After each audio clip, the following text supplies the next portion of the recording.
The Justice Department has been doing a pattern and practice investigation of the Ferguson Police Department, and we expect that they're going to announce findings. The Attorney General will announce findings that finds that there was a pattern of discriminatory policing by the Ferguson Police Department.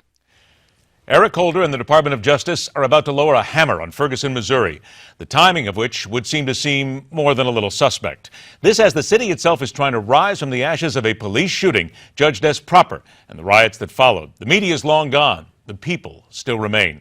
Let's welcome back to MidPoint the former mayor of Ferguson, who is determined to save his home. It's a pleasure to talk to Brian Fletcher again. Mr. Mayor, good to talk to you again.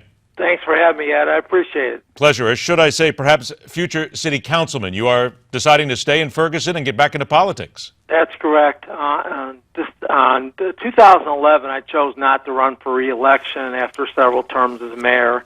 And it's been 4 years, and the current city council, all of them have chosen not to run for re-election. So I think it's important that somebody with some experience be back on the council. So I have offered my name for city council, and I do expect it to be elected to the Second Ward city council position. And as one of those who lives in the region and is going to stay there, what is your opinion when you hear that the United States is preparing to sue Ferguson and the police, well, at least the police department, over charges of racial bias? I'm not surprised. Before and during the investigation, Eric Holder made it perfectly clear that he intended to do this by his comments. So I believe the comments have been biased.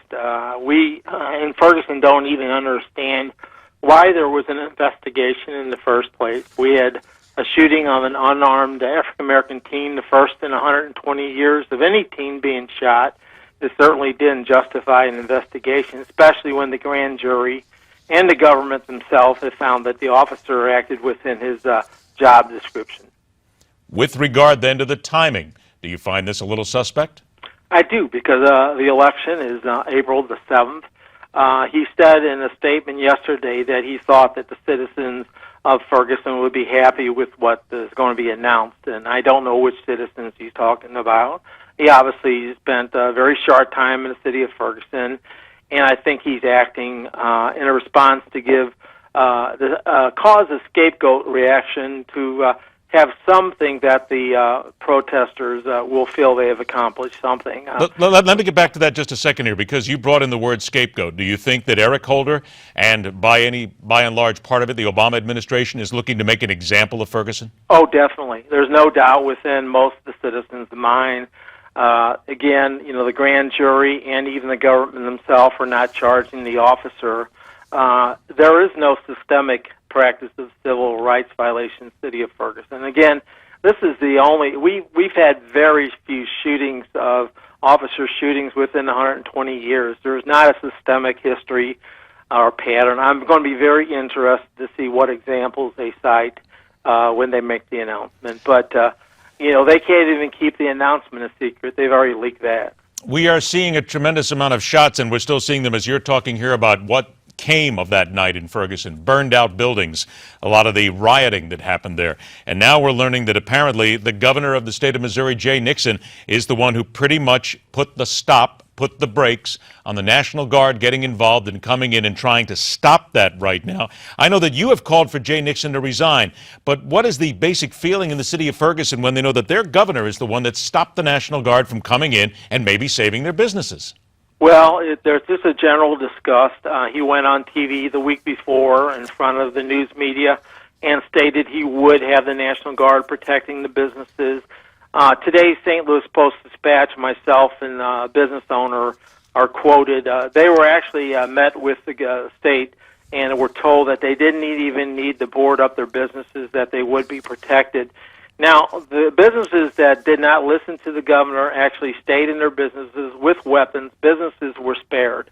All that would have took is the mere presence of the National Guard, and much of the looting would have prevented, and probably all the burning would have prevented. He was in other parts of the city of St. Louis, in St. Louis City and St. Louis community of Clayton, where the government center is. So the National Guard was there, but they failed to come into Ferguson until the next day. If he thought it was inappropriate for that the same night, then why, after the destruction occurred, did he bring the National Guard? So it's very questionable as to the reasons and his excuses. Brian, from your perspective then, what is the level of racial tension now in Ferguson months later? It's no different than it's been for decades. I just left a local coffee house where both African Americans and Caucasians mix and talk. Again, as mayor, I had one racial concern in 6 years. None of the elected officials ever brought any concerns to me. We have the same amount of racial tension that any city, any ring city within the United States would have. There's always social and economic issues. There's poverty, and we deal with it the best we can. But I think the city of Ferguson is, for political correctness gone astray, is being made an example of, so that those that feel there is injustice have some example they can point to as a victory. How do the citizens feel when something happens? There's an incident in Pasco, Washington that happened recently, and people immediately say, it's another Ferguson.